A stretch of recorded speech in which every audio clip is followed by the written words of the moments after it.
capítulo de número 13. Mateus, capítulo 13, vamos ler do verso 24 ao verso de número 30.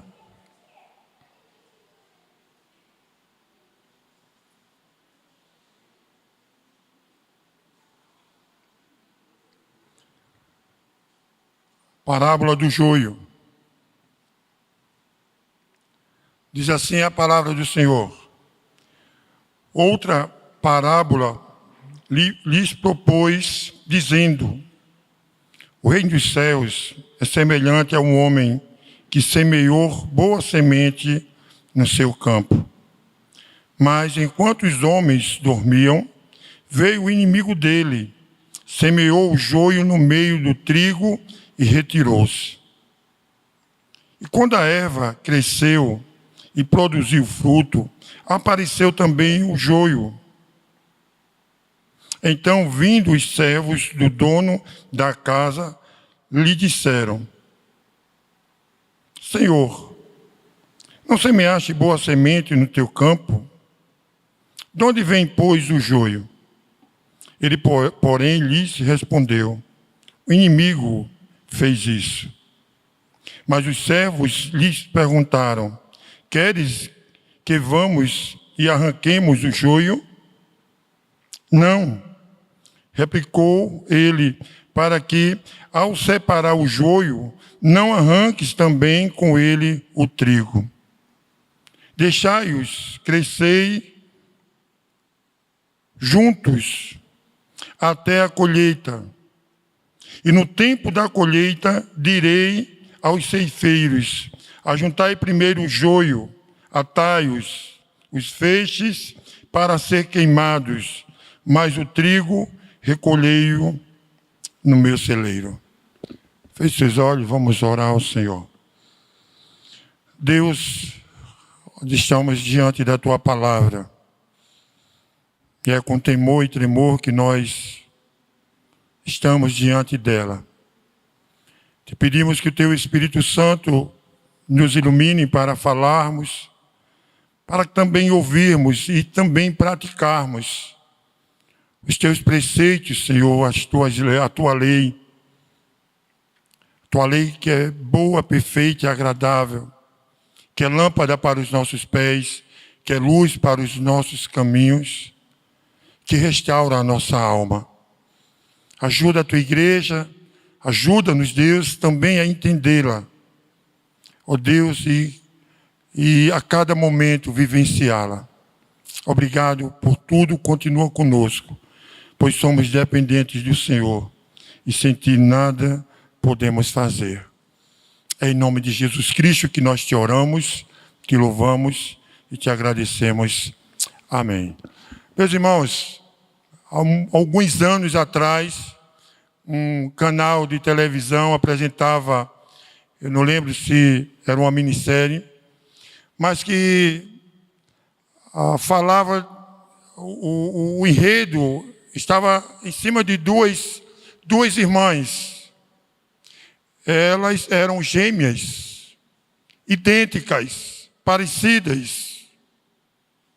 Apenas o que diferenciavam essas irmãs era o jeito, a forma, o temperamento, o caráter, a conduta de cada uma delas. Enquanto uma era uma filha excelente, uma pessoa muito boa, diferenciada, que procurava se desviar das coisas ruins, a outra era totalmente o inverso. Muito parecido na aparência, mas que o tempo todo praticava maldade. Pensava nas maldades e colocava em prática os seus planos de maldade. E muitas das vezes, quem levava a culpa era a irmã boa. Ela se passava pela irmã, que era boa, ia na frente, fazia as maldades, e muitas das vezes era a irmã que levava a culpa. Elas eram muito parecidas. Só quem conseguia, vamos dizer assim, detectar quem era quem estava mais próximo, os pais o pai e a mãe, sabia que aquilo ali não tinha sido uma, mas era a conduta de outra. A mãe, o pai e as pessoas mais próximas dessas duas irmãs. O texto que nós lemos é uma parábola. Parábola conta-se histórias ou narrativas que pretendem geralmente trazer algum ensinamento de vida. Elas possuem simbolismo, onde cada elemento da história tem um significado específico. No Novo Testamento nós temos em torno de 40 parábolas. O texto que lemos, Jesus começa a dizer outra parábola, porque ele já tinha contado uma parábola, e era justamente no capítulo 13, ele conta a parábola do semeador. E aí o texto diz que as multidões o seguiam, ele assentou-se, e aí ele começou a falar por parábolas. E ele começa a ensinar por parábolas, e muitas das parábolas ele parava para que os discípulos compreendessem. Eles iam ensinar qual era a compreensão daquela parábola. Muitas das vezes os discípulos não entendiam. Então ele fala, nesse capítulo 13, de diversas parábolas. Além do joio, ele fala da parábola do grão de mostarda, sempre direcionado ao reino. Fala do tesouro escondido, ele fala das coisas novas, parábola da rede, mas do fermento. Tem a parábola muito conhecida das ovelhas perdidas, das dracmas perdidas. Eu gostaria de, nessa noite, tentando ser objetivo, trazer alguns ensinamentos para aplicarmos nas nossas vidas, em cima do texto que nós lemos. Primeiro ensinamento, ou primeira verdade que nós encontramos no texto, é que o joio, ele foi plantado pelo inimigo. Foi o inimigo que chegou naquela plantação, uma plantação que foi plantado só o trigo, só uma plantação boa, só coisas boas, mas veio o inimigo, diz o texto, veja comigo o verso 25. Mas enquanto o homem dormia, veio o inimigo dele, semeou o joio no meio do trigo. Veio o inimigo, e esse inimigo vai e coloca um joio, algo que não é bom, no meio de uma plantação que é boa. Sabe, irmãos, quando nós olhamos para esse texto, é claro que nós pensamos na estrutura de uma eclesiologia, ou seja, no estudo da igreja, onde nós sabemos que existem dois tipos de igreja. E é preciso nós entendermos isso. Existe a igreja invisível, que também é conhecido como a igreja triunfante, que é a igreja onde Cristo morreu por ela, que é nessa igreja que não há placas de denominações. Todos os que Cristo morreu na cruz estão nessa igreja, são os salvos. Aqueles que ainda vão nascer, aqueles que já morreram, aqueles que estão hoje dentro das igrejas, os que foram chamados eficazmente para a obra do Senhor, que Cristo morreu ali na cruz. É uma igreja que nós não podemos ver, ela é invisível, mas é essa igreja que Cristo morreu, é essa igreja que Cristo veio buscar. Nessa igreja não há pessoas que não entra pessoas que não sejam de fato convertidas. São todas aquelas que Cristo escolheu antes da fundação do mundo. A igreja invisível, a igreja que triunfou, que é triunfante. Mas também nós temos a igreja visível, a igreja militante. E sim, nessa igreja nós precisamos entender e compreender. Porque é nessa igreja que está o joio e o trigo. É nessa igreja que estão as ovelhas e os bodes. É nessa igreja que vem uma chamada geral, onde todas as pessoas entram nessas igrejas. De tal forma que tem pessoas dentro das igrejas hoje, eu não digo a nossa igreja aqui, mas todas as igrejas evangélicas no Brasil e no mundo, que estão lá dentro, mas não são trigo, são joio. é a igreja invisível, onde existem todas as suas lutas e dificuldades. Sabe, irmãos, é bom nós entendermos isso, porque acontecem tantas coisas dentro da igreja, e nós precisamos entender que existe uma militância dentro da igreja. Nós somos uma igreja militante, onde existe toda uma carga de dificuldades e problemas, por conta, muitas das vezes, do joio que permanece dentro da igreja. Então, foi o inimigo que plantou. Mas uma segunda verdade, nós vamos ver aqui, que foi permissão de Deus. Nós estamos vendo na escola dominical, pelo menos na classe dos jovens, sobre essa soberania de Deus. Esse ato de permissão de Deus, de estar no controle, que governa a humanidade, que não perdeu a direção de nada, que é um Deus que provém todas as coisas, é emanente, transcendente, onipotente, onipresente, onisciente, sabe todas as coisas, Ele é a própria eternidade. E que, pela sua vontade soberana, vai permitindo certas coisas que nós não entendemos, mas que Ele permitiu.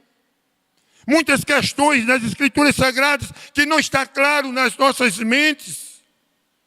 Só quando nós chegarmos na glória que nós iremos entender. Mas o texto diz que Deus permitiu que dentro dessa plantação o joio fosse plantado. Veja comigo o verso 29.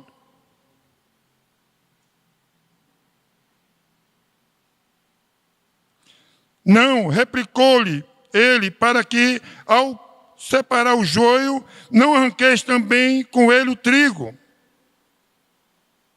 Veja, ele poderia muito bem ter permitido que naquele momento os trabalhadores arrancassem esse joio para que não crescesse. Foi detectado. O joio estava ali. Mas ele disse, não. Deixe eles crescerem.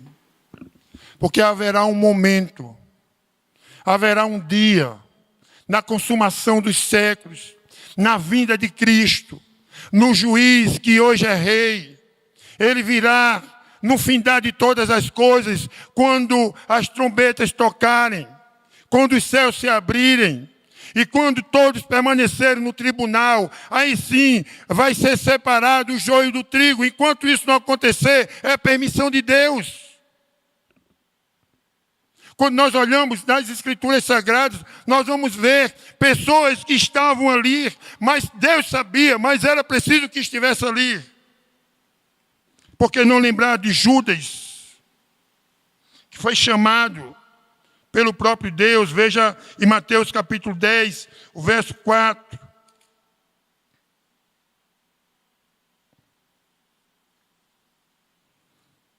A escolha dos 12 apóstolos, os seus nomes, o verso 4 de Simão, Zelote e Judas Iscariotes, que foi quem o traiu, que já estava profetizado no Antigo Testamento. Filho da perdição. Deus sabia que Judas ia trair Jesus com um beijo. Deus sabia que ele iria fazer aquilo ali. Mas ele não impediu que Jesus o chamasse e o escolhesse como um dos 12 apóstolos. Estava lá no meio. Era da liderança, era do colégio apostólico. Teve a honra que muitos queriam ter. Mas ele estava ali. Quando nós chegamos na carta de João, primeira carta, capítulo 2, lá no finalzinho das Escrituras Sagradas, 1 João, capítulo 2, o verso de número 19. Falando dos anticristos, ele diz assim: eles saíram do nosso meio, entretanto não eram dos nossos, porque se tivessem sido dos nossos, teriam permanecido conosco. Todavia, eles se foram para que ficasse manifesto que nenhum deles é dos nossos. Timóteo, 2 Timóteo falando de um personagem, capítulo de número 4, verso de número 14. O texto diz: Alexandre, o latoeiro, causou-me muitos males. O Senhor lhe dará a paga segundo as suas obras. Acompanhava o apóstolo Paulo. Estava ali com ele. Veja, ainda no verso 10 de 2 Timóteo, o que é que ele diz, capítulo 4. Porque Demas, tendo amado o presente século, me abandonou e se foi para a Tessalônica.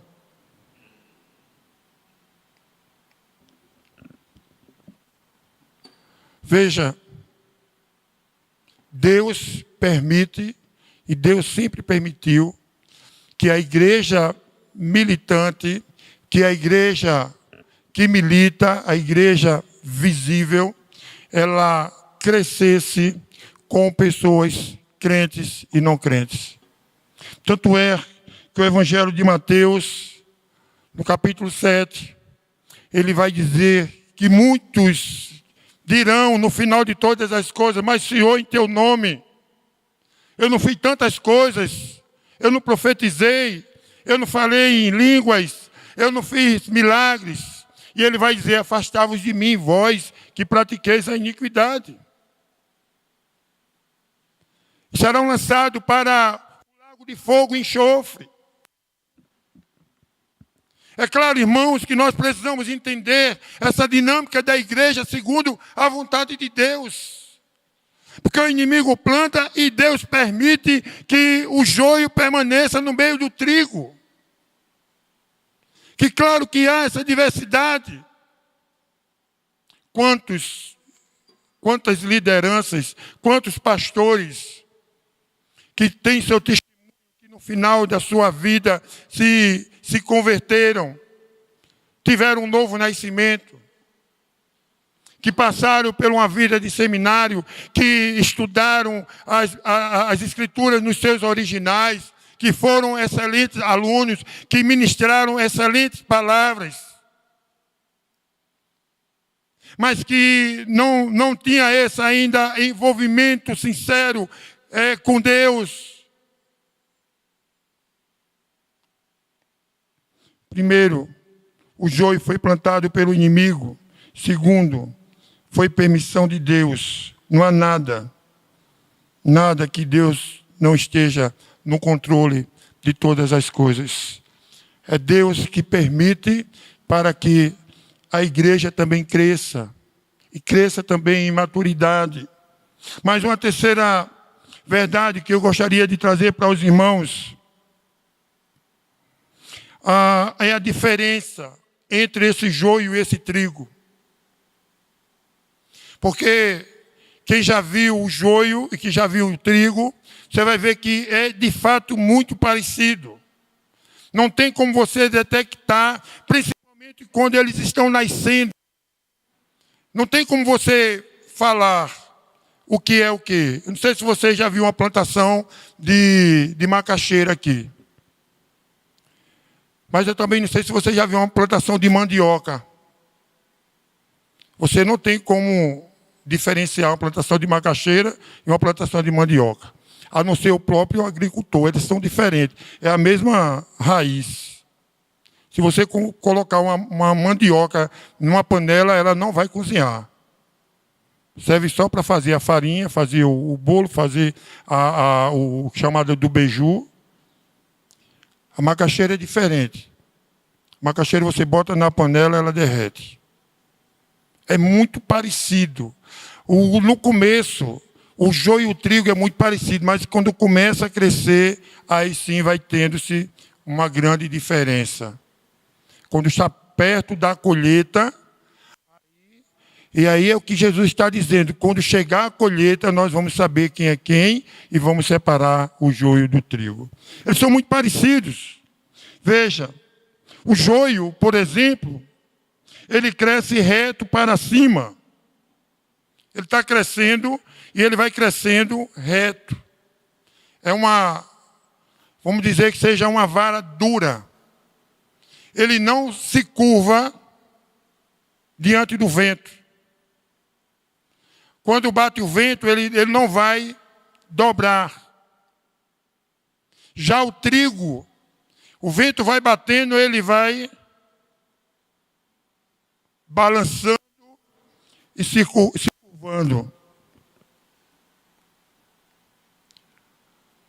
Segundo o bispo Halley, bispo de Liverpool, em seu comentário, ele diz que o vento é uma autoridade. O joio, ele cresce dentro da igreja e ele não se curva. Ele vira ali uma vara dura que não se curva diante do vento ou diante das autoridades. Ele vai crescendo como uma pessoa rebelde, que não vai se curvando, que não vai se dobrando diante das autoridades eclesiásticas da igreja. Já o trigo não. O trigo o vento vai batendo nele, ele vai se dobrando, ele vai entendendo, ele não quebra, mas ele vai tendo essa flexibilidade de se curvar diante do vento, diante das autoridades. Sabe, irmãos, nós temos as autoridades da igreja, nós temos o conselho, isso é a estrutura de toda a igreja. Nós temos um diretor de uma equipe de música, nós temos os presidentes de sociedades, nós temos diretores de departamentos.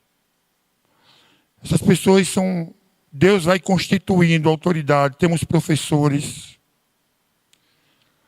E muitas pessoas, elas não conseguem assimilar uma autoridade eclesiástica. Sempre vai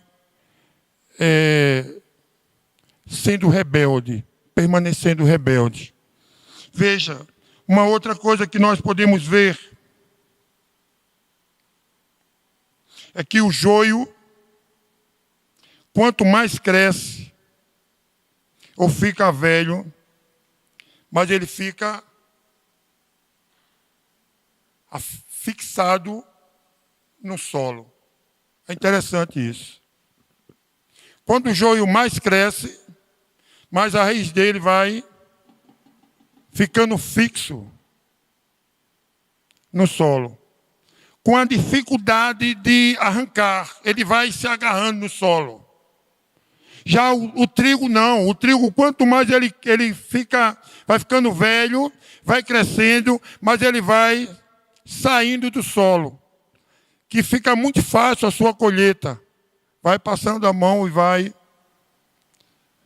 Os comentaristas dizem que a ideia é que o joio, uma pessoa que é joio, quanto mais ela vai vivenciando, mais ela vai se agarrando neste mundo. Ela vai se apegando às coisas do mundo. Ela vai se agarrando aos prazeres desse mundo.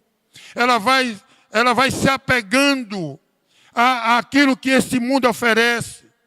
Ela vai ficando longe de Deus, vai ficando longe de uma vida de santidade e vai se apegando nos prazeres deste mundo. Ela vai se tornando amigo deste mundo e não amigo de Deus. Ela vai fazendo coisas que não agradam a Deus, está dentro da igreja, ela não consegue detectar, mas as suas ações vai dizendo no seu falar, no seu pensar, no seu agir. Já o trigo não. O trigo ela vai largando deste mundo. Ele vai se soltando. A palavra de Deus diz, Paulo vai dizer que nós não somos fixos nesse mundo, nós somos inquilinos, peregrinos, forasteiros. Nós não viemos para ser deste mundo. O cristão, o trigo, quanto mais ele vive, mais ele sai deste mundo. Ele vai se afastando das coisas do mundo. Ele vai se aproximando de Deus. Ele vai ficando parecido com Deus. Ele vai sendo imitadores de Cristo. Sabe, irmão, isso nos leva à ideia de uma vida de santidade de vida. Eu vou sendo inimigo deste mundo. Gálatas capítulo 5, verso 24, quando o apóstolo Paulo vai trazendo a relação das obras da carne e do fruto do Espírito. O verso 24 ele diz: mas os que são de Cristo crucificaram a sua carne com as suas paixões e concupiscência. Sabe a ideia de crucificar? Foi o que Cristo fez, ele morreu. Nós devemos a cada dia fazer morrer a nossa natureza. Crucificar a nossa carne, dizer não às coisas do mundo, porque nós somos trigo, nós não somos joio. Nós temos que estar a cada dia preparados para a volta de Cristo, a volta do Mestre, porque seremos, um dia estaremos com Ele. A colheita irá acontecer, irmãos. São de Cristo, crucificaram a carne com as suas paixões e concupiscência. Jesus Cristo, certa vez, olha para os discípulos e diz: vocês querem me seguir? Vocês querem me seguir? Negue a si mesmo. Negue a si mesmo. Diga não àquilo que tem atrapalhado a sua vida com Deus. Tome a sua cruz, siga-me. Paulo escrevendo aos romanos, à igreja de Roma, no capítulo 12, verso 1 ao verso de número 2, Romanos 12.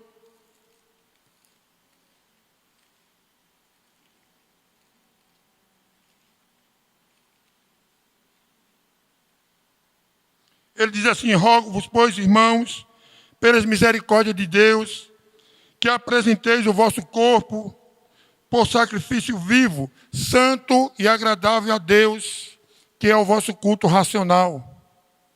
E não vos conformeis com este século. E a ideia aí de conformar é tomar forma. E a ideia de século é de mundo, do sistema mudando, que nós vivemos e somos pressionados hoje. Mas transformai-vos. Da ideia aqui de uma transformação, de uma metamorfose. Transformai-vos pela renovação da vossa mente, para que experimenteis qual seja a boa, agradável e perfeita vontade de Deus. Muitas das vezes nós estamos tomando forma deste mundo. É o modelo do mundo, é o modelo da atriz, é o modelo do jogador, é o modelo do cantor, é aquilo que nós queremos e temos trazido para dentro das nossas vidas, dentro da igreja, como padrão de vida. O mundo não nos pertence, irmãos. O modelo do mundo não é o nosso modelo. O nosso modelo é um modelo de santidade, de vida, de renúncia, todos os dias, todos os momentos. Isso com os nossos atos, com as nossas ações, com os nossos pensamentos. No nosso agir, no nosso falar, a minha conduta com a minha esposa, a minha conduta com o meu marido, a minha conduta com os meus filhos, a minha conduta com os meus pais. Quantas das vezes os pais, os filhos, não têm nem desobedecido, têm maltratado os pais. É trigo. Está dentro da igreja, recebeu a ação da salvação pela graça, mas grita com seus pais, desobedecem, quebrando o 5º mandamento como promessa que devem honrar os pais. Quantos maridos maltratam suas esposas?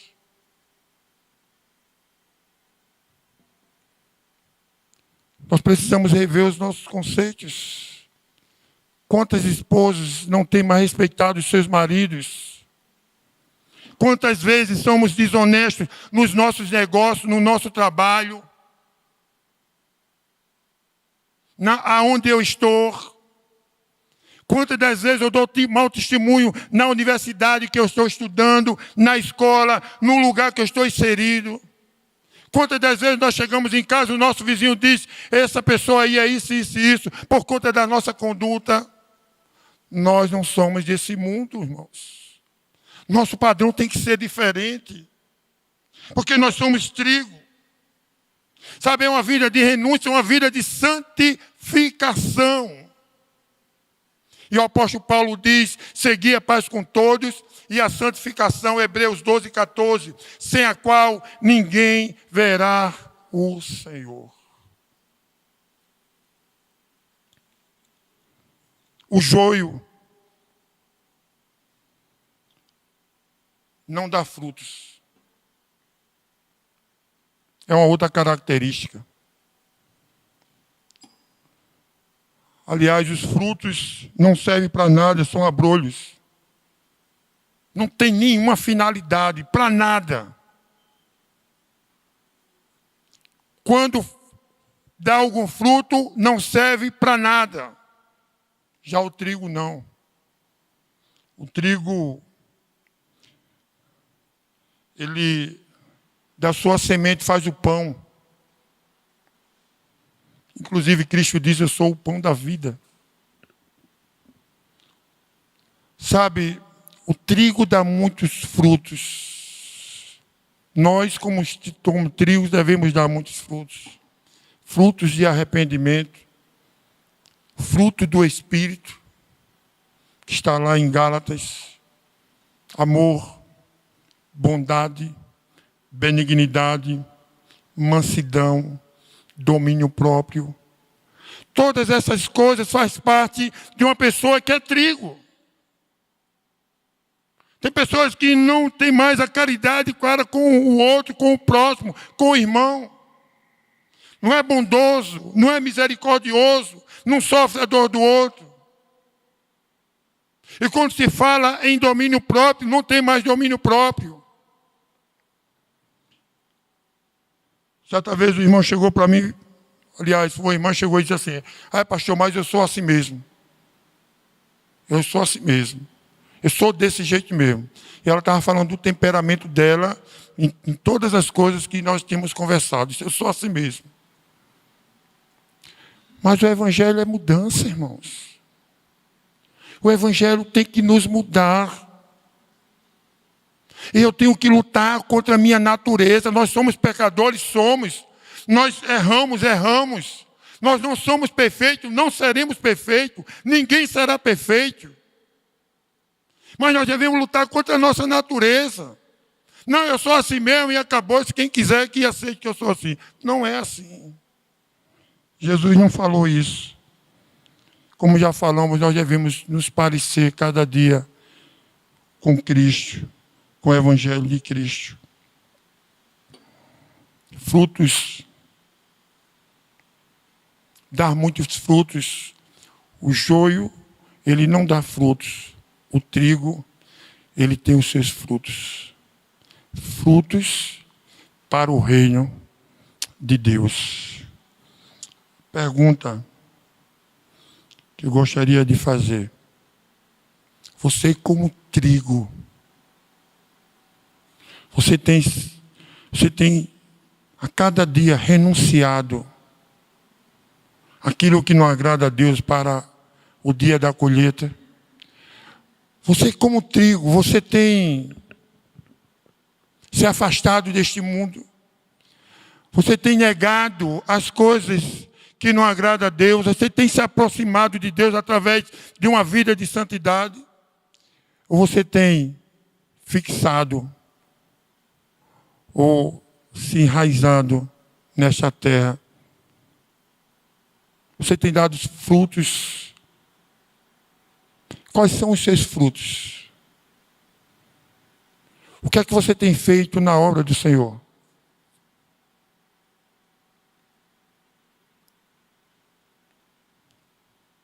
que possamos ser diferenciados. O joio e o trigo são muito parecidos, com algumas diferenças. O joio ele não se curva, o trigo ele se curva.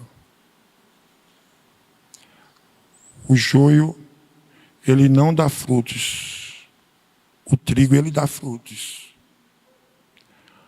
O joio ele não vive uma vida de santidade, ele vai se afundando neste mundo. O trigo ele se afasta das coisas que não agradam o Senhor e cresce para a glória de Deus. Quem é você na plantação do Senhor? Quem você tem sido? O que você tem sido na plantação do Senhor? Quem nós temos sido na plantação do Senhor? Joio ou trigo? É claro que nós somos trigo, então que possamos vivenciar como trigos, porque um dia Cristo virá e nos buscará. E precisamos estar prontos para esta colheita. Feche seus olhos, vamos orar ao Senhor.